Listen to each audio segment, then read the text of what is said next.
നിങ്ങളുടെ ഇഷ്ട പരമ്പരകൾ എക്സ്ക്ലൂസീവായി സൺ നെക്സ്റ്റ് ആപ്പിലൂടെ തികച്ചും ഫ്രീ ആയി. ഇപ്പോഴേ ആപ്പ് ഡൗൺലോഡ് ചെയ്യൂ. അമ്മാവൻ ഒന്നുകൂടി ദയോട് സംസാരിച്ച അവൾ സൈക്കാട്രിസ്റ്റിന്റെ അടുത്ത് വരാൻ തയ്യാറാവും. അതിന് വൈകിണ്ടെന്ന് തോന്നുന്നു. നാളെ ആവട്ടെ, ഞാൻ അവളോട് സംസാരിക്കാം. പിന്നെ എപ്പോഴും എല്ലാവരുടെ ഒരു കണ്ണ് ദേഹമുള്ളിൽ ഉണ്ടാവണം. പരമാവധി അവളെ ദേഷ്യം പിടിപ്പിക്കാതിരിക്കാനും വേദനിപ്പിക്കാതിരിക്കാനും നോക്കണം. അതൊക്കെ ഞങ്ങൾ ശ്രദ്ധിച്ചോളാം അച്ഛാ. ദയോടൊപ്പം കിടക്കുന്നത് മഞ്ചാടിയാ. അവര് തമ്മിൽ എപ്പോഴും വലിയ സ്നേഹത്തിലാ. അതുകൊണ്ട് ഒരു കുഴപ്പമില്ല. ഞാൻ പക്ഷെ നാളെ കോളേജിൽ പോവില്ലേ? അപ്പൊ എന്ത് ചെയ്യും? കോളേജിൽ പോയിട്ട് നീങ്ങ വരില്ലേ? അവിടെ എവിടെ താമസിക്കാനോ? തറവാട്ടിലേക്ക് തിരിച്ചു പോകുന്നവരെ എനിക്ക് ദാസങ്ങളുടെ വീട്ടിൽ നിൽക്കാവോ രഘുവേട്ട? അത് വേണ്ട, ഇനി അങ്ങോട്ട് പോകുന്നില്ലെന്നല്ലേ പറഞ്ഞേ. നാളെ ഞാൻ അവിടെ ഉണ്ടാവും. കോളേജ് വിട്ട് നമുക്ക് ഒരുമിച്ച് ഇങ്ങോട്ട് വരാം. അതാ നല്ലത് മഞ്ചാടി. വേണമെങ്കിൽ നിനക്ക് ഇടയ്ക്ക് അനുവിന്റെ അടുത്ത് നിൽക്കാം. അനു ഇന്ദ്രനും വാടക വീട്ടിലേക്ക് മാറിയില്ലേ? അയ്യോ, അവിടെയൊന്നും ഞാൻ പോയി നിൽക്കില്ല. ഇന്ദ്രന്റെ സ്വഭാവം എപ്പോ വേണമെങ്കിലും മാറാം. പണ്ടെനിക്ക് അനുഭവമുള്ളതല്ലേ. അല്ലെങ്കിലും മനു തന്നെ അവിടെ എത്ര ദിവസം ഉണ്ടാവും നമുക്ക് പറയാൻ പറ്റും. തൊട്ടടുത്ത് തന്നെയല്ലേ സുശീലമുള്ളത്. അമ്മ അറിയാതെ ഇന്ന് ഇന്ദ്രൻ കാണിച്ച ധൈര്യം നാളെ അമ്മയെ കാണുമ്പോൾ ചോർന്നു പോയി കൂടുന്നുമില്ല. പക്ഷേ അനു എങ്ങനെയെങ്കിലും അവിടെ ഉറച്ചു നിൽക്കാൻ ശ്രമിക്കും അച്ഛാ. അവള് വിളിച്ചു പറഞ്ഞപ്പോ എനിക്കങ്ങനെയാ തോന്നിയത്. അവൾ അവളുടെ ഭർത്താവിനെ ഇനി ആർക്കും വിട്ടുകൊടുക്കുന്നില്ല എന്ന് തീരുമാനിച്ചാ അത് നടത്തിയെടുക്കാനും അവളെ കൊണ്ട് തന്നെ പറ്റും. എല്ലാ കാര്യങ്ങളും അങ്ങനെ. നമുക്ക് വേണമെന്ന് വെച്ചാ ശരിയാക്കി എടുക്കാൻ പറ്റാത്തതായിട്ട് ഒന്നുമില്ല. പക്ഷേ അങ്ങനെ ഒരു മനസ്സ് വേണം.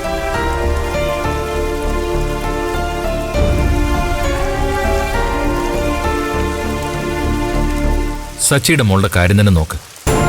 ഒരു തെറ്റിദ്ധാരണയുടെ പേരിൽ ഡോക്ടറുമായിട്ടുള്ള ബന്ധം ആ കുട്ടി വേണ്ടാന്ന് വെച്ചതല്ലേ? എന്നാൽ അതുതന്നെയാണ് തനിക്കും തന്റെ കുടുംബത്തിനും ചേർന്ന ബന്ധമെന്ന് പിന്നീട് ആ കുട്ടിക്ക് തന്നെ തോന്നുകയും ചെയ്തു. എല്ലാവരും കൂടി നിർബന്ധിച്ചപ്പോ ഇന്ദു അതിലേക്ക് തിരിച്ചു വന്നതുകൊണ്ട് തന്നെ ആഗ്രഹിച്ച പോലെ തന്നെ ഒരു ജീവിതം ആ കുട്ടിക്ക് കിട്ടുകയും ചെയ്തില്ലേ? സത്യനും അതെ.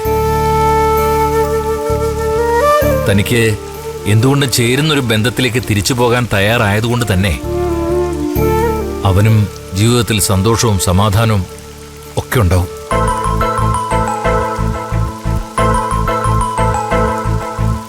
എനിക്ക് മതി. ഇനി നിങ്ങൾ പതുക്കെ കഴിക്കും. അച്ഛൻ കുറച്ചല്ലേ കഴിച്ചുള്ളൂ? മതി മോളെ. ചിരു, നീ ഇതേ വല്ലതും കഴിപ്പിക്കാൻ നോക്കണം. അത്താഴപ്പട്ടിണി കിടക്കുന്നത് നല്ലതല്ല. ശരി അച്ഛാ, ഞാൻ അവൾ എന്തേലും കഴിപ്പിച്ചോളാം. ശരി.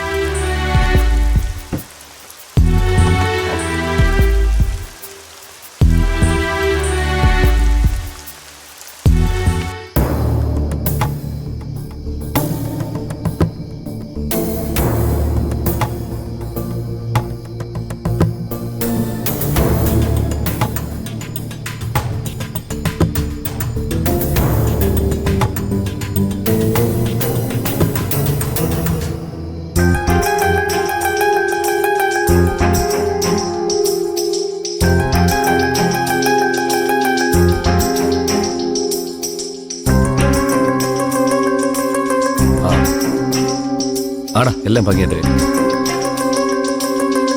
ഓക്കെ. അച്ഛനോടമ്മ കൊറേ നേരമായി ഫോണില്ല. നീ ചെന്ന് വിളിക്ക്. വല്ലതും കഴിച്ചു കിടക്കണം. നല്ല ക്ഷീണമുണ്ട്. അമ്മയ്ക്ക് ക്ഷീണമുണ്ടെങ്കിൽ വേഗം പോയി കഴിച്ചു കിടന്നോ. അതെ, അച്ഛനും എനിക്കും കുറച്ച് കാര്യങ്ങൾ സംസാരിക്കാനുണ്ട് കേട്ടാ. അതൊക്കെ നാളെ ആവാം. അച്ഛന് നല്ല ക്ഷീണം കാണും. അപ്പൊ എനിക്ക് ക്ഷീണമൊന്നുമില്ലേ? നീ ഒരു ചെറുപ്പക്കാരനല്ലേടാ. നിന്റെ അത്ര ആരോഗ്യം ഞങ്ങൾക്കുണ്ടാവോ? എന്താ അമ്മയും മോനും കൂടെ ഒരു തർക്കം? സച്ചിയേട്ടൻ ആ ഫോണൊന്ന് മാറ്റി വെച്ചിട്ടേ വാ, നമുക്ക് വല്ലതും കഴിക്കാം. എനിക്കൊന്ന് നടു നിവർത്തണം. ഇരിക്കേ. കല്യാണ വിശേഷങ്ങൾ അറിഞ്ഞ് ഓരോരുത്തർ ഇങ്ങനെ വിളിച്ചുകൊണ്ടിരിക്കുമ്പോ അവരെ കാര്യങ്ങൾ പറഞ്ഞ് ധരിപ്പിക്കണ്ടേ സാവിത്രി? അറിയുന്നവരൊക്കെ ഒറ്റ സ്വരത്തിൽ പറയുന്നത് എന്താണെന്നറിയോ? നമ്മുടെ മോളെ ഒരു ഡോക്ടർക്ക് കല്യാണം കഴിച്ചു കൊടുത്തത് വളരെ നന്നായിന്നാ. അറിയൂ. ദാ, എന്നെയും കുറെ പേര് വിളിച്ചു. ഇങ്ങനൊരു മിറാക്കിൾ എങ്ങനെ സംഭവിച്ചെന്നാ എല്ലാരും ചോദിക്കുന്നത്. ദൈവകടാക്ഷം അല്ലാതെ വേറൊന്നുമല്ല. എന്റെ പ്രാർത്ഥന ദൈവം കേട്ടു. ഓ, ആ സുശീലയുടെ മരുമകളായി എന്റെ മകളാ വീട്ടിൽ ചെന്ന് കയറുന്ന കാര്യം എനിക്കിപ്പോ ഓർക്കാൻ പോലും പറ്റുന്നില്ല. എടീ, സുശീല ഒരു വിഷമാണെങ്കിൽ തന്നെയും അവളുടെ സകല പാവങ്ങളും കഴുകിക്കളയാനുള്ള ശക്തി ആ സത്യനുണ്ട്.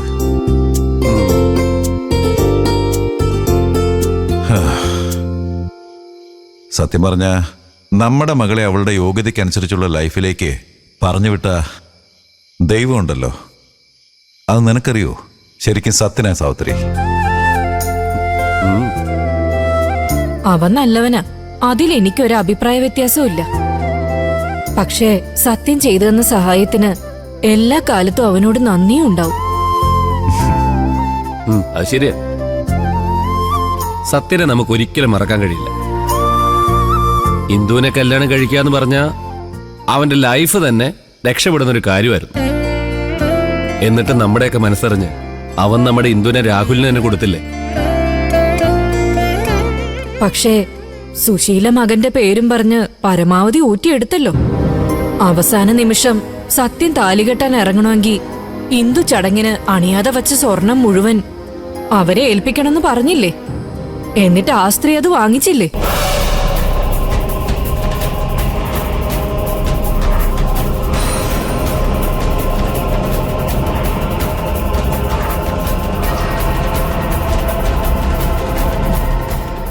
സച്ചിയേട്ടൻ അത് അവരുടെ കയ്യിൽ നിന്ന് തിരിച്ചു വാങ്ങണമെന്നാ എന്റെ അഭിപ്രായം. സത്യനോട് പറഞ്ഞ അവനത് വാങ്ങിച്ചു തരും. ഏയ്, അതൊന്നും വേണ്ട. നമുക്ക് ഈ സ്വർണത്തെക്കാളൊക്കെ വലുത് നമ്മുടെ മകളുടെ ലൈഫല്ലേ സാവിത്രി? അതെ, നമ്മുടെ മോള് അർഹതപ്പെട്ടടത്തേക്ക് എത്തിയ സ്ഥിതിക്ക് ബാക്കിയുള്ള നഷ്ടങ്ങളൊക്കെ നമുക്കങ്ങ് സഹിക്കാം, അല്ലോടാ? പിന്നെ സുശീലാന്റി ഇവിടെ വന്ന് കുറെ അങ്ങ് കഷ്ടപ്പെട്ടല്ലേ?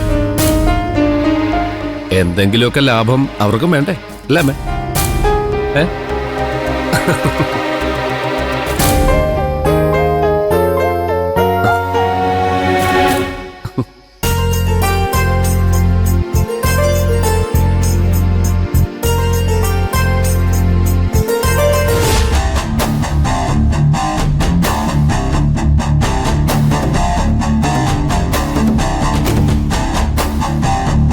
ഞാൻ ഇന്നലെ സംസാരിച്ചപ്പോ പറഞ്ഞിരുന്നില്ലേ, ഈ വരവില് ഇന്ദുവിന്റെയും രാഹുലിന്റെയും കല്യാണം കാണാൻ ഞാൻ ആഗ്രഹിച്ചിരുന്നു.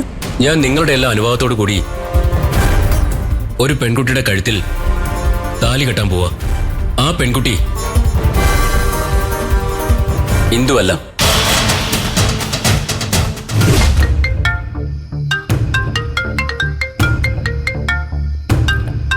മൃദുല